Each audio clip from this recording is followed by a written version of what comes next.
You have 20 minutes, Honorable Minister. Oh, I second the proposal. You can start the debate. මොකද මට අවශ්‍යයි මේ වාර්තාවේ පවතින නිර්දේශ වලට රනිල් වික්‍රමසිංහ ඍජුවම සම්බන්ධයි කියන නිර්දේශ ප්‍රමාණයක් තියෙනවා. නමුත් කතාවේ අන්තිමට කියන්න ගියොත් 2 more minutes කියලා කියන බයට මුලින්ම මේ නිර්දේශ ටික මම මුලින්ම කියලා නිර්දේශ ප්‍රමාණයක් තියෙනවා මම කියන්නම් කියලා මම හිතුවා. ඒ වාර්තාවේ නිර්දේශ ඇතුලේ නිර්දේශ කීපයක් තියෙනවා ගරු නියෝජ්‍ය කතානායකතුමනි. රනිල් වික්‍රමසිංහ මහතා එවකට කර්මාන්ත විද්‍යා කටයුතු අමාත්‍යවරයා කඩාකප්පල්කාරී ක්‍රියා මර්ධන කටයුතු සම්බන්ධයෙන් පොලිසියේ ක්‍රියාකලාපයට අදාළ උපදෙස් දී ඇත. වික්‍රමසිංහ මහතාට එමදු නියමයක් කිරීමට නෛතික බලයක් නොමැති වූ බවත් ඒ සම්බන්ධයෙන්ද ඔහු තම අයථා බලය ලෙස පාවිච්චි කර ඇති බවත් කොමිෂන් සභාවේ අදහසයි. අපේ අදහස් නෙවෙයි කොමිෂන් සභාවේ අදහස. බලය අයිතු ලෙස පාවිච්චි කරා කියලා කොමිෂන් සභාව කියනවා. එසේ උපදෙස් දීමෙන් වික්‍රමසිංහ මහතා නියම වශයෙන් පොලිසිය සතු රාජකාරී වලට හා නීතිය ක්‍රියාත්මක කිරීමේ ක්‍රියාමාර්ගයට මැදිහත් වී ඇත්තේය. කවුද මේ කියන්නේ? කොමිෂන් සභාව කියන්නේ. ඒ විතරක් නෙවෙයි තව තැනක කියනවා රනිල් වික්‍රමසිංහ මහතා හා ජ්‍යෙෂ්ඨ පොලිස් අධිකාරී නලින් දෙල්ගොඩ මහතා බටලන්ද නිවාස යෝජනා ක්‍රමේ B2 B8 B34 හා A1 ඇලයිරක් 8 යන නිවාසවල නීති විරෝධී රැඳවුම් ස්ථාන හා වදකාගාර පැවැත්වීමට අනියමින් වගකිය යුතු වන්නෝය. කවුද? රනිල් වික්‍රමසිංහ. කවුද මේ කියන්නේ? කොමිසමයි මේ කියන්නේ. ගරු නියෝජ්‍ය කතානායකතුමනි එපමණක් නෙවෙයි තව නිර්දේශයක් කළා තියෙනවා.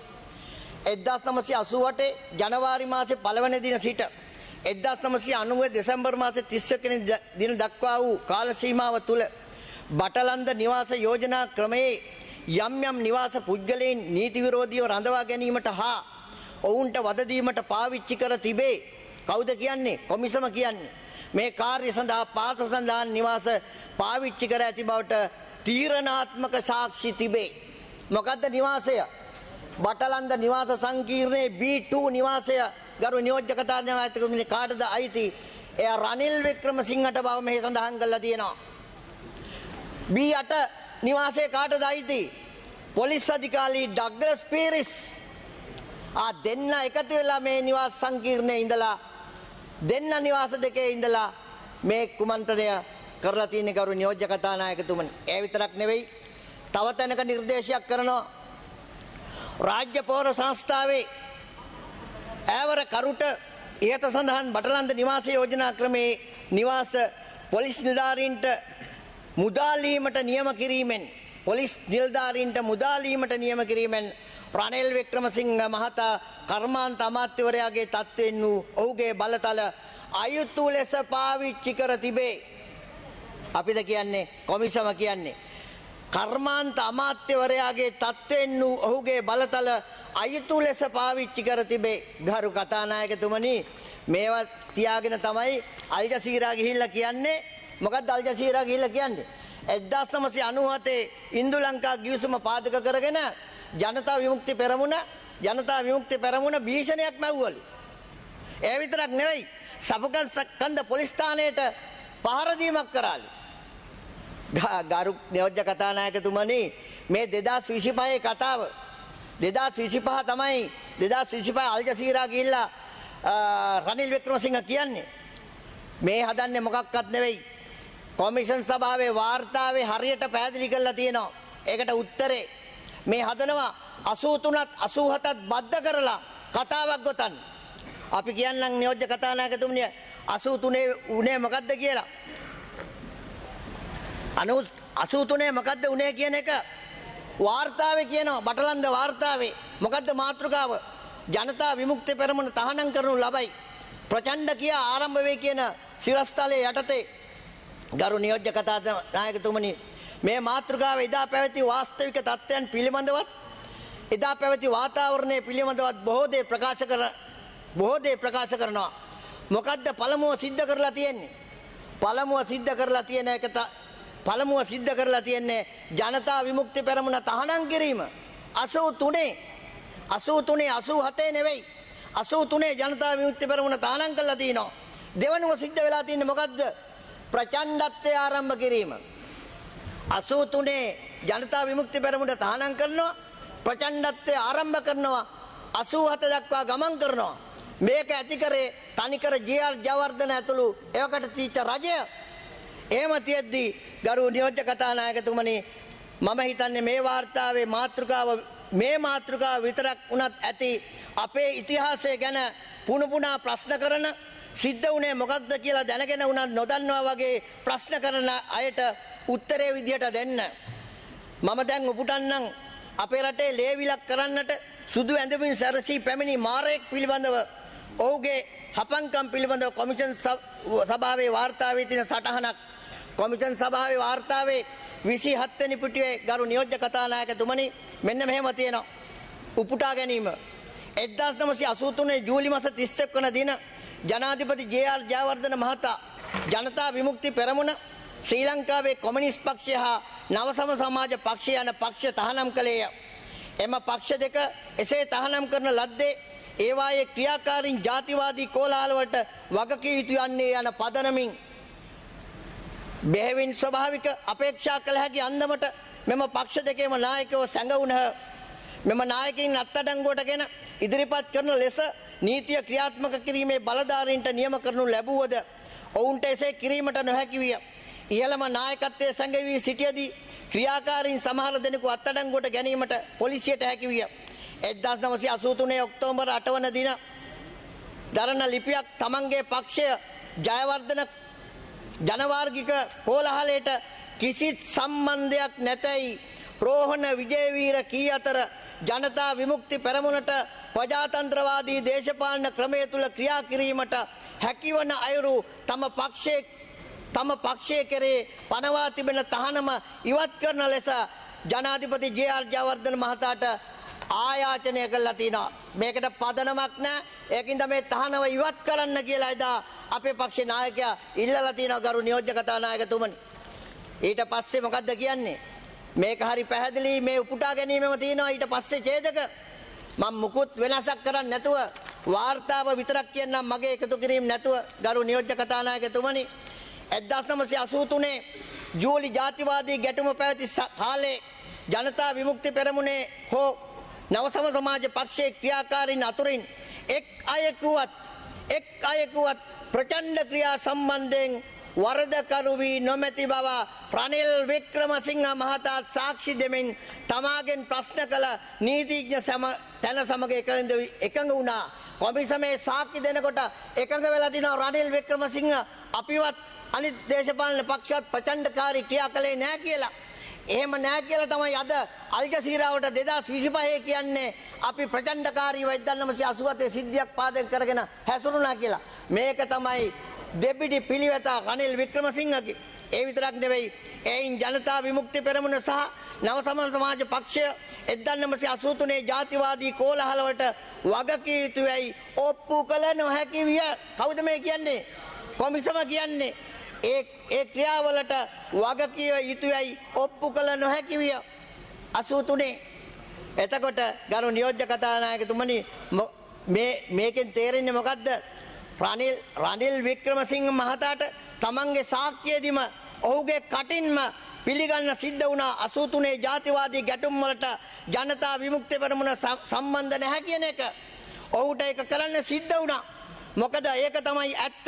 එකඟ වුණා නෙවෙයි, එකඟ වෙන්න වුණා. ඇයි සිද්ධියක් නැත්තම් හරස් ප්‍රශ්න අහනකොට එයාට එකඟ වෙන්න සිද්ධ වෙනවා ගරු නියෝජ්‍ය කතානායකතුමනි. කවුරුවත් නැති තැන අල් ජසීරායකට ගිහිල්ලා මේ වාසිබස් දෙදුවට එදා 1995 ඇති කරපු කොමිසමේ දීපු උත්තරේ තමයි මම මේ කියවන්නේ. ගරු කතානායකතුමනි, එසේ වුවද මෙන්න මේක හරි වැදගත්. එහෙම ප්‍රචණ්ඩකාරී සිද්ධියක් නැtei කියලා පිළිගත්ත උදවිය එසේ වුවද ජනතා විමුක්ති පෙරමුණට පැන වූ තහනම තව දුරටත් ක්‍රියාත්මක විය. ඔන්න ඇත්ත කතාව. ජනතා විමුක්ති පෙරමුණට පැන වූ තහනම එහෙම පවත්වාගෙන ගියා.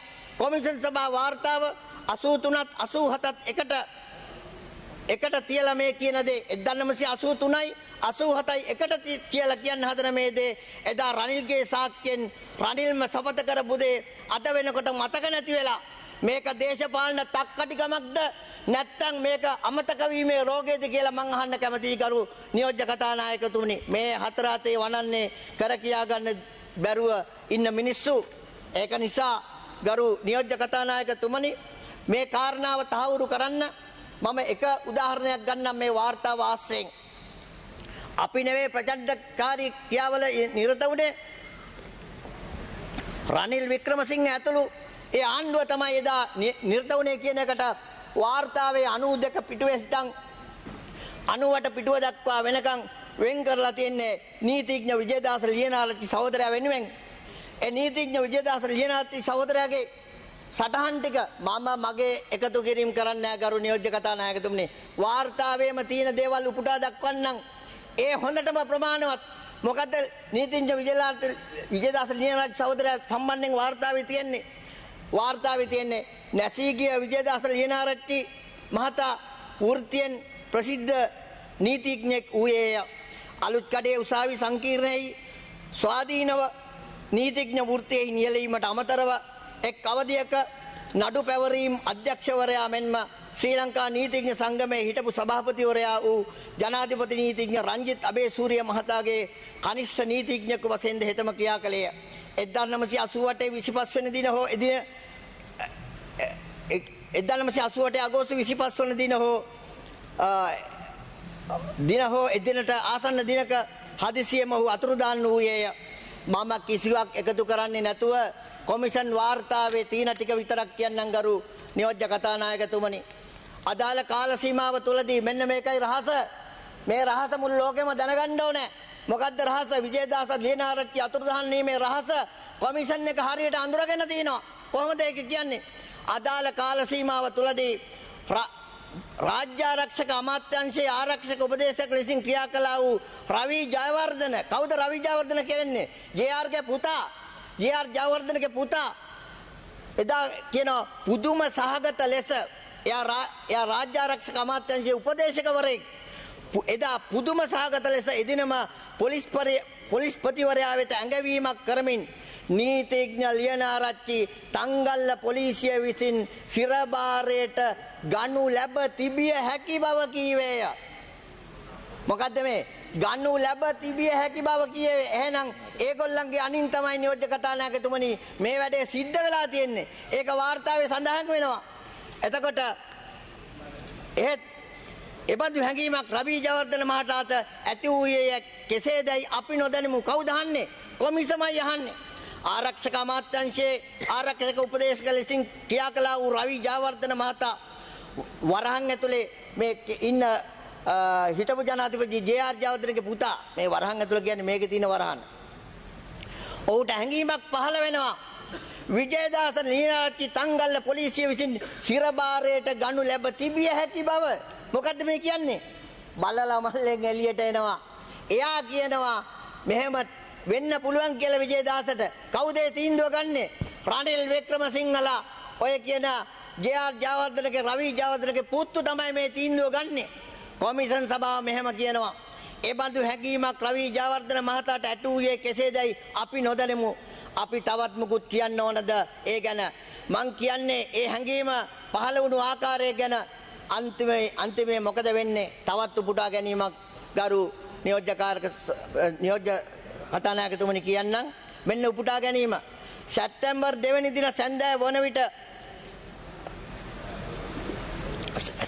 සන්ධ්‍යාව 2 වෙනි විට ලියනාරච්චිගේ තත්ත්වය නරක අතට හැරින් කොළඹ නියෝජ්‍ය පොලිස්පතිවරයාගේ උපදෙස් මත පරීක්ෂක වික්‍රමසිංහ විසින් සැප්තැම්බර් 2 වෙනි දින 11ට පමණ ලියනාරච්චි කොළඹ මහරෝහලේ හදිසි අනතුරු සේවාංශයට ඇතුළත් කරන ලදී. අනතුරුව ලියනාරච්චියම රෝහලේ දැඩි සත්කාර ඒකකයට මාරු කරිනි. මධ්‍යම රාත්‍රියේ පසුවේ විනාඩි 30කට පමණ පසුව එම රෝගියාගේ හුස්ම ගැනීම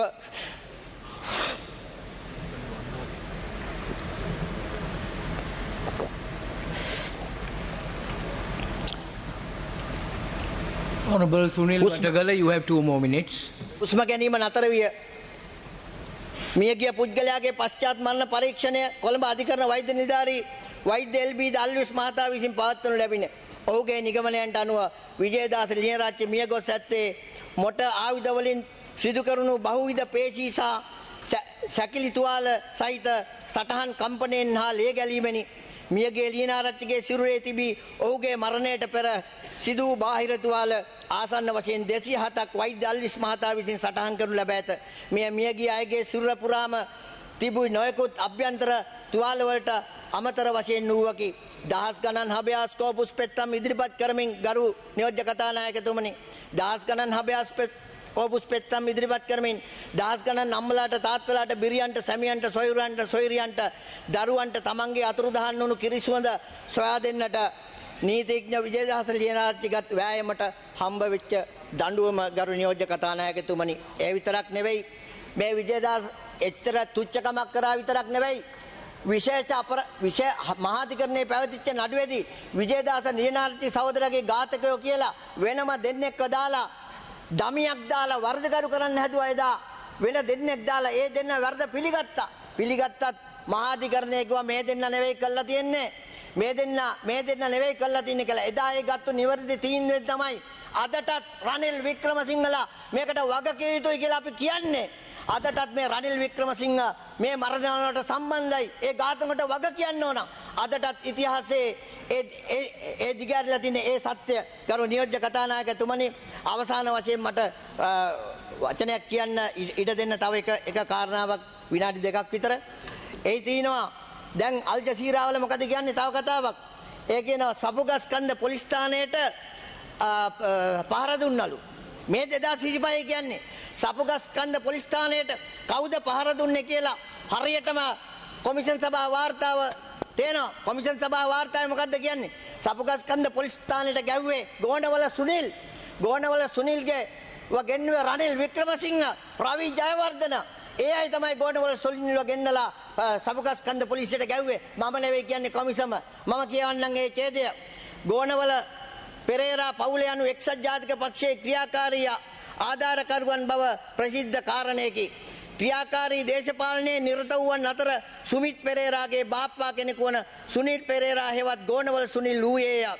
රනිල් වික්‍රමසිංහ මහතාට අනුව ගෝණවල සුනිල් ඔහුගේ ක්‍රියාකාරී ආධාරකරුවෙකු වූ අතර හෙතම එක්සත් ජාතික පක්ෂයේ ප්‍රාදේශීය නායකයෙකු වශයෙන් ක්‍රියා කර ඇත්තේය. ගෝණවල සුනිල් වික්‍රමසිංහ මහතා සමග දීර්ඝ කාලයක් සමීපව ඇසුරු කරමින් සිට ඇත.